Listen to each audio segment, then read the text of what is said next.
Hi hello అందరికీ నమస్తే అండి. అందరు ఎలా ఉన్నారు? మీరు అందరు బాగుండాలని మనస్ఫూర్తిగా కోరుకుంటున్నాను. అలాగే ఈ రోజు వచ్చేసి దోసకాయలు లేకుండా దోసకాయ పప్పు అయితే తయారు చేసి చూపిస్తున్నాను. ఇది ఎలా తయారు చేయాలి ఈ వీడియోలో చూపిస్తాను. ముందుగా కందిపప్పు వచ్చేసి ఈ గ్లాస్ తోటి అయితే నేను తీసుకుంటున్నాను.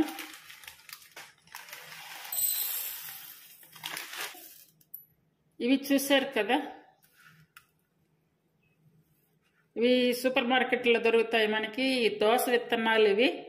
అంటే నాకైతే ఇక్కడ దోసకాయలు దొరకవండి, అందుకని మేము దోసకాయ విత్తనాలు తీసుకొచ్చుకొని ఏదన్నా పచ్చడి కానీ పప్పులోకి కానీ అలా దోసకాయ ఫ్లేవర్ తోటి ఇలా చేసుకుంటూ ఉంటాము.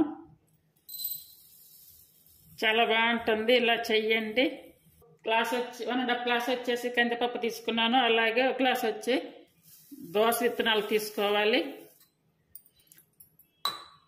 ఇవన్నీ కూడా మంచిగా కడగాలన్నమాట. 2 కలిపి ఇలా కడిగి పెట్టాలి. చూడండి, 2 కలిపి ఇలా కడిగి పెట్టేసుకొని ఇప్పుడు వాటర్ పోసుకోవాలి. వాటర్ పోసుకొని అవి పెట్టుకోవాలి.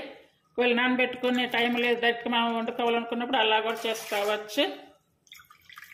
ఎట్లా చేసుకున్నా కూడా కొంచెం వెనక ముందుగా అయితే మంచిగా ఉడుగుతాయి. 4 గ్లాసెస్ లెక్కల వాటర్ పోసాను. టమాటాలు అయితే 2 టమాటాలు తీసుకున్నాను. టమాటాలు ఇలా కట్ చేసుకుని సైడ్ అంతా కూడా ఇలా తీసేసుకోవాలి. దోసకాయ వాడేటప్పుడు అయితే ఏమో దోసకాయ విత్తనాలు తీసి పడేస్తాము, ఇంకా సూపర్ మార్కెట్లో తీసుకొచ్చుకొని ఇలా వాడుకుంటాము కదా. మాకైతే అసలు దోసకాయలు దొరకవండి ఇక్కడ, అందుకే నేను దోసకాయతో ఏదైనా యూజ్ చేయాలనుకున్నప్పుడు మాత్రం ఇలా ఈ విత్తనాలు తీసుకొచ్చి వాడుకుంటాను. చూడండి, టమాటాలు అయితే కట్ చేసి వేసుకోవాలి. అలాగే చిన్న పచ్చిమిర్చి కాబట్టి ఇవి వేస్తున్నాను. హాఫ్ స్పూన్ వరకు పసుపు, అలాగే పచ్చిమిర్చి వేస్తున్నాము కదా, అది దృష్టిలో పెట్టుకొని కారం వేసుకోవాలి. నేను కారం అయితే హాఫ్ స్పూన్ వరకు వేసాను. అంటే దోసకాయ పప్పు కొంచెం కారం కూడా ఉండాలి, ఉంటేనే బాగుంటుంది, మరి చప్పుకుంటే బాగుండదు.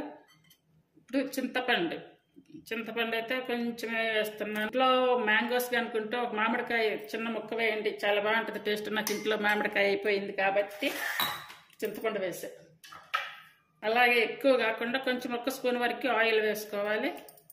ఇప్పుడైతే కుక్కర్ మూత పెట్టేసుకొని స్టవ్ వెలిగించుకొని స్టవ్ మీద పెట్టుకొని 3 విజిల్స్ వచ్చే వరకు ఉంచుకోవాలి. అంటే ఫస్ట్ విజిల్ మాత్రం ఫుల్ ఆన్ మీద వచ్చేలా పెట్టండి. అలాగే మిగతా 2 విజిల్స్ సిమ్ మీద పెట్టాలి. చూడండి, పప్పు అయితే రెడీ అయ్యింది. విజిల్స్ వచ్చాయి కదా, కొంచెం కూడా నీరు బయటకు కూడా రాలేదు. చూడండి, కరెక్ట్గా వాటర్ పోసాము. ఇప్పుడు టేస్ట్ సరిపడా సాల్ట్ వేసుకోవాలి. పప్పు గుత్తి పెట్టి పప్పు అంతా కూడా ఇలా వినుపుకోవాలి. చూడండి, దోస విత్తనాలు కూడా మంచిగా ఉడికాయి. పప్పు అయితే ఇలా రెడీ చేసి పెట్టుకున్నాం కదా. నేను ఇందులో ఇంకా వాటర్ కూడా వేయలేదు. ఒకవేళ మీకు ఇంకా కావాలి అనుకుంటే వాటర్ కూడా కొంచెం వేసుకోవచ్చు. స్టవ్ వెలిగించుకొని పప్పు పాత్ర పెట్టుకొని ఇందులో 2 టేబుల్ స్పూన్లు ఆయిల్ వేసుకోవాలి. అంటే మన కర్రీని బట్టి వేసుకోవాలి. ఇక్కడ అయ్యాక 1/2 స్పూన్ ఆవాలు, 1/2 స్పూన్ జీరా, 1/2 స్పూన్ శనగపప్పు, అలాగే ఇంగువ, కొంచెం ఎండుమిర్చి, 2 ఎండుమిర్చి తీసుకొని కట్ చేసుకోవాలి. అలాగే కచ్చా చేసుకున్న వెల్లుల్లి, అలాగే కరివేపాకు వేసుకోవాలి.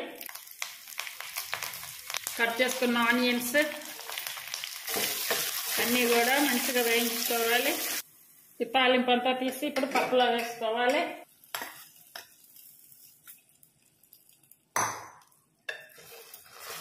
తాలింపులో పప్పుని ఒక 5 నిమిషాలు మరగబెట్టుకోవాలి. ఇలా తయారు చేయండి. దోసకాయ రూపంలో దోస విత్తనాలతోటి దోసకాయ పప్పు తయారు చేయండి, చాలా బాగుంటుంది టేస్ట్.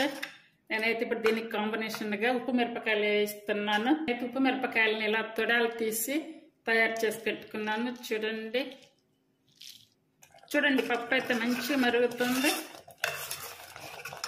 దోసకాయ పప్పు స్మెల్ బాగా వస్తుంది. ఇప్పుడు కట్ చేసుకున్న కొత్తిమీర వేసుకోవాలి. అంతే అండి, దోసకాయ పప్పు అయితే రెడీ అయిపోయింది. మీరు కూడా ఇలా సూపర్ మార్కెట్లో దోసకాయ విత్తనాలు తెచ్చుకొని ఇలా తయారు చేయండి, చాలా బాగుంటుంది టేస్ట్. ఇప్పుడు స్టవ్ ఆపేసుకొని మూత పెట్టేసుకోవాలి.